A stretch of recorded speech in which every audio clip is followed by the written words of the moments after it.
Япондордун макалын айтууну туура көрдүм. Бүгүн акылыңды толдур, эртең акыл бизди тойдурат.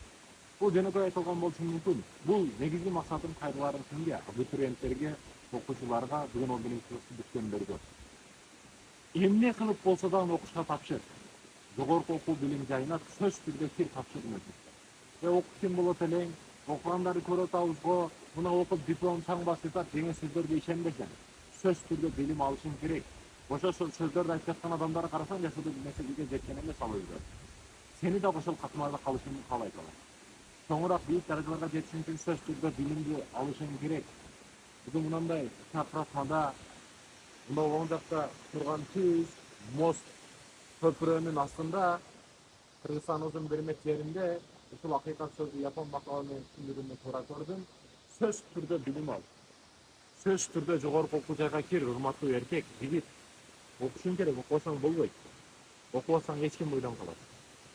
Окусаң өзүңө бүт үммөткө кыргызга кызмат кылган эле инсандардан болосуң. Бул маселеге маани берүү маселеси.